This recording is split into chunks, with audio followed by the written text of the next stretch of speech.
Virgo rising. How you doing, Virgo? This is your reading for the Gemini new moon that's happening on the 26th or 27th of May 2025. Depends what part of the planet you're currently hailing from. If you're in the Americas, it will be the 26th. For the rest of the world, the 27th.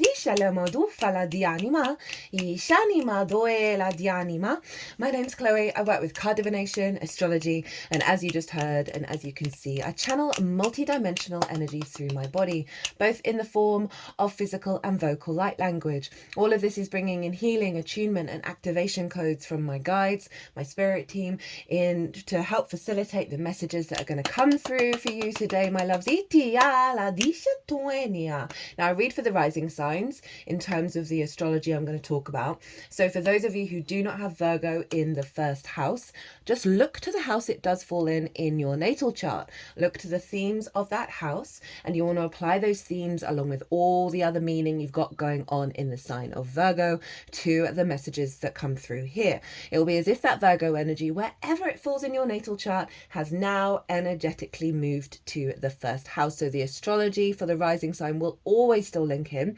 You've just got to add on your own natal chart meaning on top of it.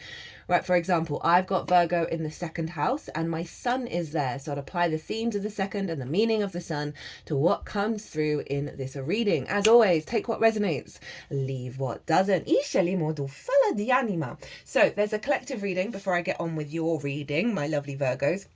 And that reading was wild. The energy was so like fast, playful, curious. It was very Gemini energy. It was a very sort of upbeat energy. Had so much fun in that collective reading did. So I really broke down the astrology of the exact moment. There is a lot going on with the astrology. I'm going to touch on the major themes in this video, but I go into a lot more detail in the collective reading. Also did collective tarot, and some big channeled messages came through. There was a direct transmission from one of my guides, which was pretty cool. So if you want a deeper understanding of this moon, pause this video and go watch the collective and then come back to see how it then impacts the Virgo area of your chart, because the collective reading acts as a baseline for the all 12 sign series.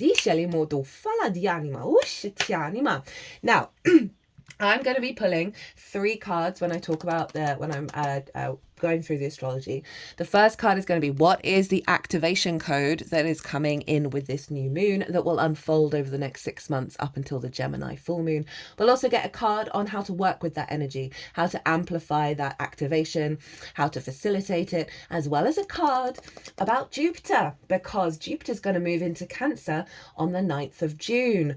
So after this new moon and before the Sagittarius full moon. So we're going to get a card on what blessing, what gift is Jupiter leaving behind in the sign of Gemini after its year-long transit here. It's going to be another 12 years before you get Jupiter in Gemini. So we're going to see what imprint, what download, what blessing, as I said, Jupiter is leaving for us at the end of its cycle here. We'll get the card at the bottom of the deck as the root energy, as well as I'm working with 3 oracle decks in this reading, in this transit even. And we'll get those after I've done the tarot. So my lovely Virgo risings, where is this happening for you? It's in your 10th house, right? This is your life path and career. Career doesn't have to be life path. It can just help facilitate it. It is your visibility, your reputation, how the big outside world sees you. It is the top of the chart where the sun was at the peak of its arc on the day that you were born. Big sun energy, right? Big vision energy, and you know, all of this. It's also linked into bosses because it's like a sense of hierarchy because it's at the top of the chart. And so we've got this really, it's an angular house. It's a really powerful house. And so you've got a lovely new moon here happening. The new moon is conjunct not only Mercury, but also Uranus over in Taurus, right? It's an out of sign conjunction, but Uranus is definitely getting involved. And Mercury is the ruler of Gemini as well as you, Virgo. So Mercury transits are always having a big impact on you. So that's still, that means the Gemini energy is always going to be influencing you as well. And so we've got and basically Mercury's ruling the whole chart. Everything is funneling back to Mercury, so it's a really strong Mercury chart. So new moon in the 10th. So this happens obviously once every year. So you're closing out a cycle the last year in regards to the path, in regards to visibility, right? And how you're seen by the big outside world. What is your path? What is your career? What have you been working on? What have you been elevating? Now we get fresh new energy. So we can set intentions around the elevation of this. There are often wounds in the 10th around visibility, right? And whether we're being seen and appreciated. So you can set intentions around helping you work through that if that's something you're resonating with. Or even if you're like, that's not really part of the vibe right now, you can still set a little intention of help reveal what's even deeper inside that may be blocking it, that you're not consciously aware of, as well as wanting to bring in new energy to elevate that life path, elevate how you move through the world and walk your path, elevate how your career is going. It's a really powerful energy.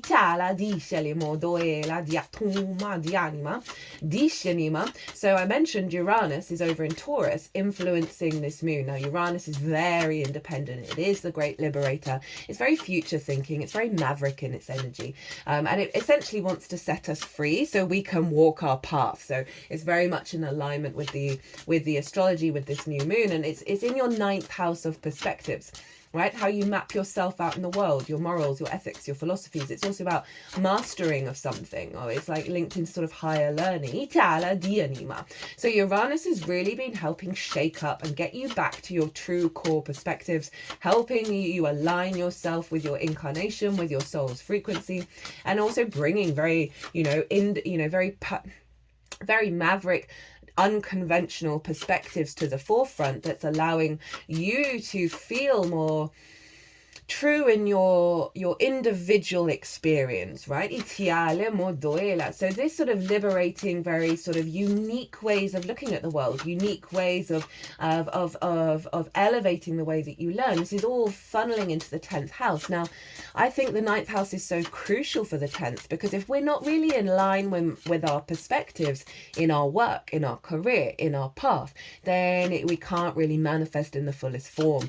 And so you've really got a lot of strength and a lot of confidence coming in of being able to bring in your weirdo energy basically into the path, into the way that you're seen. That confidence of, I am a unique individual, rather than perhaps, I've got to conform in this way so I get this particular thing, so I walk down this particular path and I get this opportunity. This is really saying, no, this is not the vibe. This is not going to serve you. You've got to show up authentically.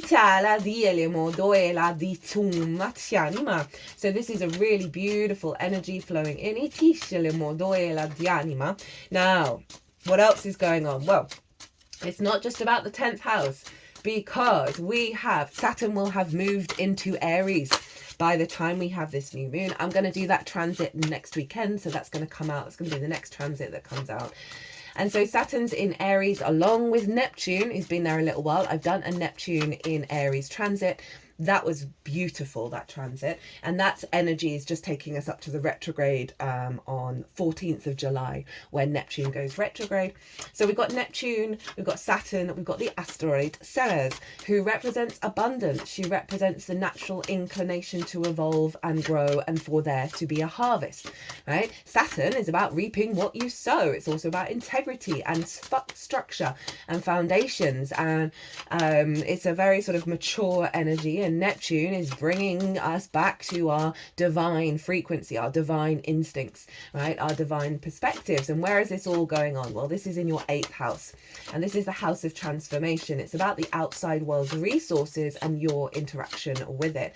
And now this can be mortgages, loans, car insurance, inheritance, both 3D and cosmic inheritance. By the way, I forgot to mention, at the time of recording, the ascendant is in Virgo, so very in alignment. So what was I saying? Yeah, so inheritance, it can be bonuses and commissions. So it's more one-off chunks of resources or opportunities, as well as working with the resources of the outside world. It's also about relationship dynamics, the exchange between you and anything other than yourself. Time, money, energy, intimacy, ideas. We can have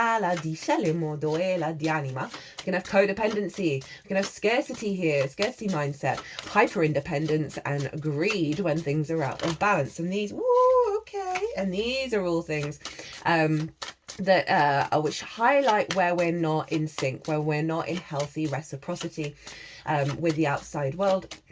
It's your relationship dynamic with source. This is a very magical house. All the fire signs are your magical houses, Virgo. So it's your relationship dynamic with source, as well as working with the resources of source, right? It's a very, very psychic house. Now, all of this is sextiling the sun, the moon, and Mercury. And a sextile is an aspect of Venus. So think of all the Venusian qualities: creativity, connection, harmony, right? Brainstorming, getting big creative ideas, feeling really connected, very playful, very joyous. So this is a link between your life path, your career, your visibility, and the resources and the relationship dynamics you have with anything other than yourself. So what this feels like is an elevation of relationship dynamics. Interesting. This is so, as I said, where we can be in a state of not being able to receive that which the universe wants to give us, right? When we can be in a state of restriction.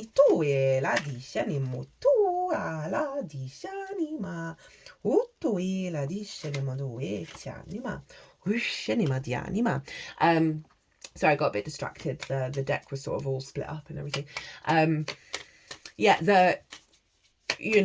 Say you have like a deep-rooted block, right?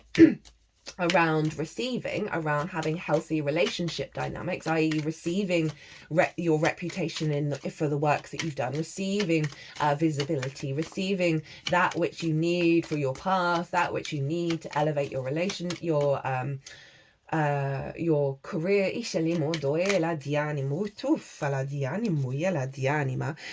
This feels very much of like a redevelopment and a realignment back to your autonomy, back to your freedom, back to this sense of power within you that is allowing more space for play and creativity, rather than kind of falling back into, oh, this won't work, or this this is I'm not going to get what I need, all of that kind of stuff. This very much feels like a strong frequency of autonomy and freedom, away from those old distortions. And this is doubled down by the fact that Mars, the ruler of Aries, is over in your 12th house of the unconscious responses, and in those unconscious responses can be distortions, right? Distorted love languages, which is when we are not able to give or receive in a healthy way, right?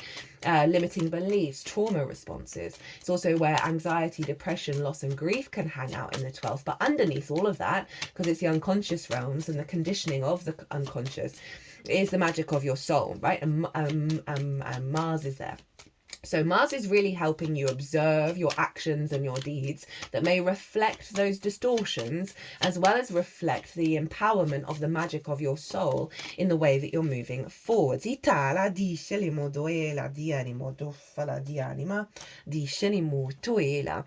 Mars is influencing that Aries energy, and all of that is feeding into the moon. And Mars happens to be trine Venus and Chiron in Aries. So this is a real liberation of deep wounds around connection, reciprocity. Venus can represent money. She can represent value. And so letting go of old distortions around value that may have blocked the path, blocked the resources, blocked how things truly want to unfold for you in the land of miracles and abundance that is the actual reality we live in, even if we're covered in distortions. Now, so this is a real sense of an alignment of building from healthy understandings of reciprocity into the path. The other aspect I'm going to talk about, the final one, is Jupiter. So Jupiter's at the later degrees of Gemini, really far away from this moon, but still in Gemini, so still influencing it. And Jupiter is trine Pallas Athena. Yeah, let's go with Letila. Jupiter's trine Pallas Athena, who is an asteroid, who's over in Aquarius in your 6th house of work, right? How you work. It's the adult in the room. It is it's about also about collaboration. It's about putting in the graft, right, and how you figure things out. And she's long-term thinking, she's maturity, she's strategy, she's wisdom. And this is an alignment with Jupiter. And again, a trine, like the Mars-Venus trine in fire signs. We've got this air trine as well, where trine is ruled by Jupiter. So that sense of elevation of perspective leading to confidence and wisdom that sees the abundance and the flow come in. And so there's a real alignment of an elevation of your capacity to do the work that serves your longer term goals, right? That serves this sense of expansion that Jupiter is leaving in the sign of your life path and your career, and really finding that higher perspective of the long term, right? You know, we all get setbacks every now and again.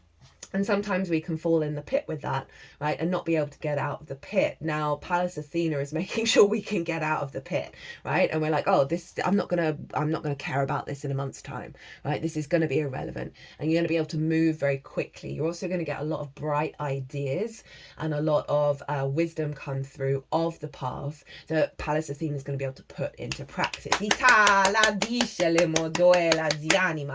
got all the cards are out, so let's see what's going on with you, my lovely Virgo. So first up is, what is the download? What is the activation that is coming through with this new moon and will unfold over the next 6 months?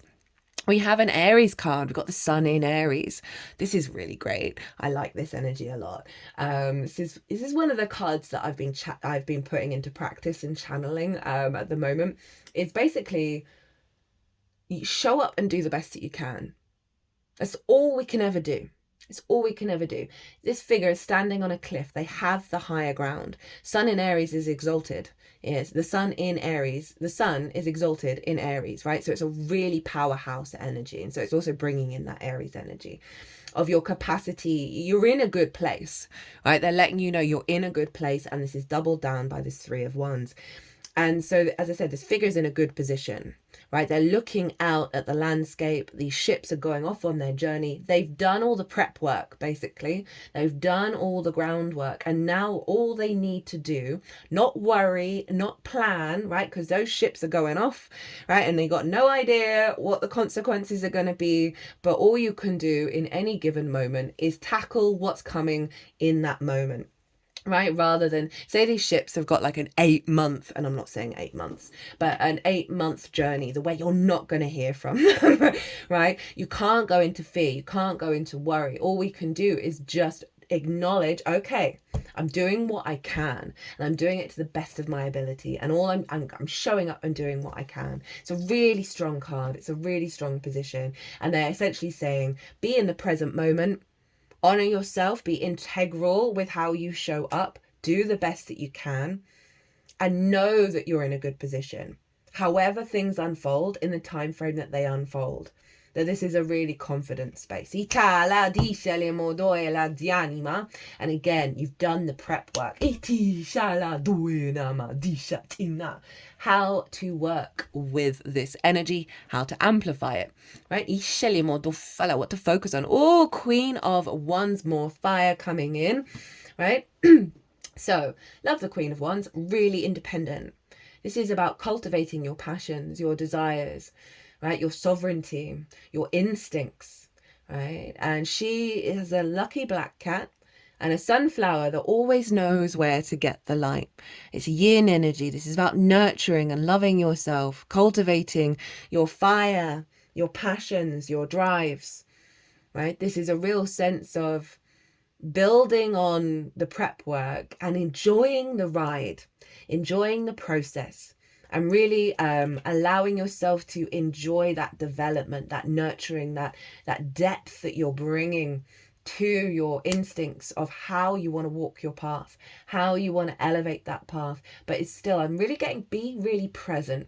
Get out of your head, get out of your way, and see where your instincts take you. Maybe play around, set an intention one day and go and ask your instincts in regards to this moon, show me what to do next, right? Lead the way. And see what happens. But this is also very much about focusing on you, right? Very independent. If you think about the garb that she's wearing, sort of medieval times, if a woman sat like that, oh dearie me, they weren't a proper woman. You know, it's this sense of, I don't give a damn. I'm doing me, and I'm cultivating that. I'm cultivating my passion, my life force. So that, and also, right, the sunny side up, right, the luck and the sunflower of trying keeping in that framework, right, and enjoying the ride. I'd recommend the collective reading to anyone, but the energy of that collective reading feels very, not surprising. You're ruled by Mercury. It feels very relevant to this, around curiosity and play in any given situation. Okay, what's Jupiter leaving behind? What's Jupiter left as a code that is embedded within your 10th house? Itala dice le modo fala di anima. The Chariot. Ishituinia. Now this is the Cancer card. That's about your hopes and dreams. That's where Jupiter's about to head, by the way, into the sign of Cancer. But if we just take out that energy and look at this card just in general, the confidence to go your path. This is a victory card, right? This card, this figure knows every experience it's ever had is a resource. It's a resource for it to move forward from a place of victory. And if you look here, there are no reins. It's not trying to control the situation, which is very kind of parallel to the Three of Wands. There's balance here of the yin and the yang. There's a real sense of confidence within yourself and allowing yourself to be in a flow state moving forward, right, of moving through the world, right, and really being in your power. I'm here for this. And the Cancer energy, as I said, that's your hopes and dreams. That's reaping the benefits from your 10th house. So it's very in alignment. And, you know, Virgo risings, this is specific to Virgo risings, but also it will influence all Virgo energy, right? It will just, so my second house moves to the first, which means I'll still get Jupiter in the 11th from the sense of the second house and my sun, right? But it will be really amplified with Virgo risings. Jupiter loves being in the 11th. It's its favorite house to be in, and it's exalted in Cancer. So out of all the signs, you get the best kind of Jupiter. So you're heading to a really powerful year. And I really like how that sort of doubled down with the Chariot being there. Okay, what's the root energy? What's the root energy of the Three of Wands? Oh, the King of Cups. Oh, I like this. I like this with the Three of Wands in terms of letting go of like the worry and the fear, because the King of Cups is in the eye of the storm. The King of Cups has a deep understanding of the emotional body and isn't really swayed by it, and is able to sort of not drown in the ocean but float along it. It's very mature, very sovereign of the emotional body. And being able to harness your intuition, your imagination, your love of the path. Right, and it's really a deeper awareness of, as I said, say there may be a setback. It's not going to be for everybody. I mean, but we all have them. That the King of Cups showing up saying, as I said, you're really not bothered by it. You understand that what is meant for you is meant for you, and you're not letting anything dysregulate your emotional body, right, and fall in that pit. Really in your power, really very intuitive as well, which is really solidifying this Three of Wands of just show up and follow the instincts and your intuition. You've got this. Where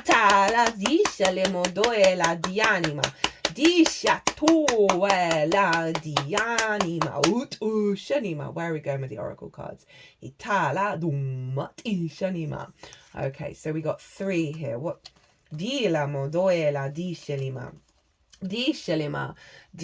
We've got release, wisdom, and song. So this is really beautiful. This is you stepping into this power. Wisdom is when we apply the knowledge that we've read about or learned into our daily practice. Wisdom is letting go of the fear responses, the slights and the pains and the falling into the pit. So you're releasing something really powerful. And we've got a crow or a raven here, and you know, this is very much sort of the messenger, that you're releasing You're releasing something that's been in the shadows, right? You're setting it free.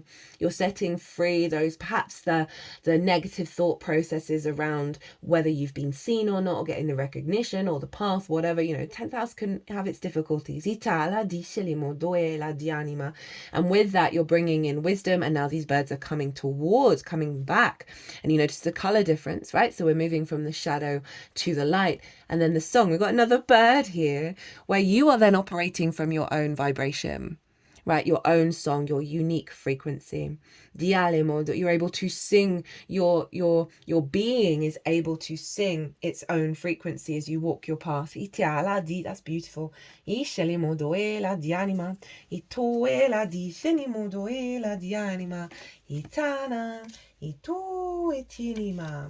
Okay, so I opened the book at this card, so I'm going to go for this one. We've got connection is the only game. Put the pieces of the puzzle together. Instead of worrying about the million things that need to get done, focus on the one common thread between them, your ability to make things happen.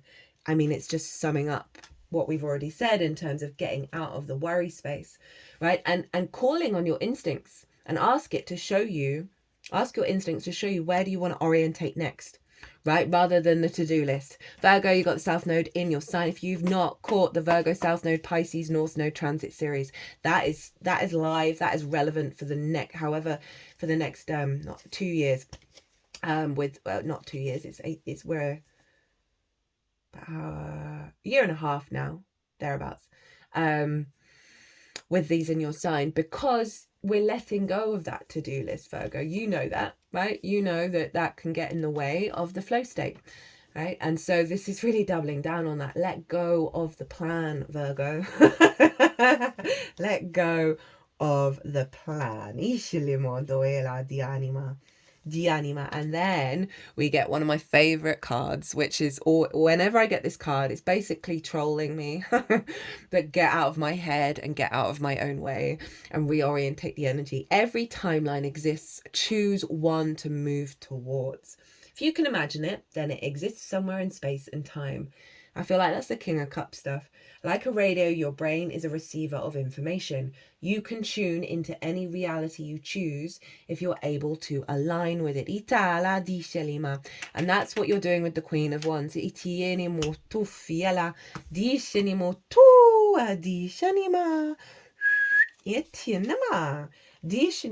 Again, these all seem really straightforward, and I'm not really getting much more because I'll just be repeating myself.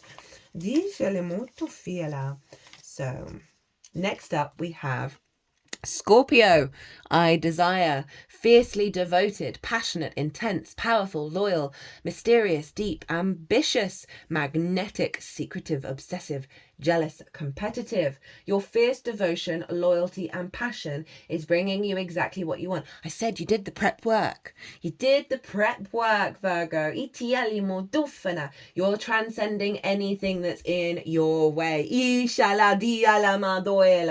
And in the shadow aspect, there's too much attachment and obsession here for this to work. Now, this can be really loud for some of you, or just threads of it, so it's really helpful.